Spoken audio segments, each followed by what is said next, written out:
maalin dhaweed laba nin oo Soomaali oo la leeyahay waa Barfasoorin magacyadooda taqriiban waan garanayaa iyo wajigooda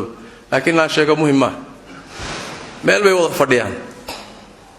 social media la soo gali mid baa wuxuu leeyahay diin ma ku dhaqmaynaa anigu I will say no diin ma ku dhaqmaynaa anigu I will say no haddii la isweydiiyo buu shariicada islaamka ma ku dhaqanaa haddaan Soomaalina wuxuu yidhi I will say no I will say no waa Barfasoor Soomaali ah oo Mareykan wax soo baray waa shariicada ma ku dhaqanaa Soomaaliya ma ku dhaqnaa haddii la yiraahdo anigu waxaan dhihi buuri maya midkii ka dambeeyaba dibi dhalo ka dar waa midkii la fadhiyay baa wuxuu yidhi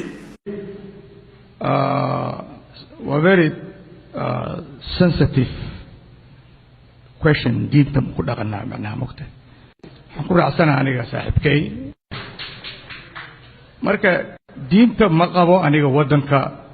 in lagu xukumo diinta ma qabo aniga wadanka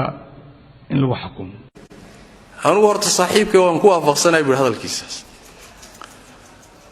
sababtana wuxuu yidhi tanaaba ka sii daran wuxuu yidhi naga aqli badan Mareykan ayaa kala sooceen diinta iyo state there's a reason ay kala sooceen it's not joke ma naga aqli badan yihiin waa naga aqoon badan yihiin waa naga waaya aragsan yihiin xireen baashan hala kala sooco Mareykan baa kala saaray buu yidhi diinta iyo nolosha Mareykanna waa naga aqoon badan yihiin u fiirso saas u hadlaya waa Barfasoorin waa naga aqoon badan yihiin waa naga waaya aragsan yihiin waa naga xoog badan yihiin maadaama Mareykan uu diintii kala saaray iyo baashi asagaynu kaga daynaynaa saas daradeed saaxiibkay waan ku waafaqsanahay waxaan sadhihi lahaa buu yidhi laakiin waxaan qabaa constitutionka aan qaadanayn inuusan diinta ku xadgudbin kelimadaasi waa kelimo shaydaan waay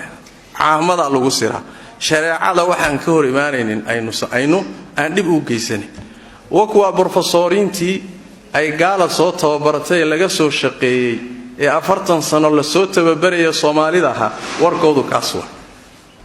maxaa la doonayaa ummadani inay sanka uga tollaato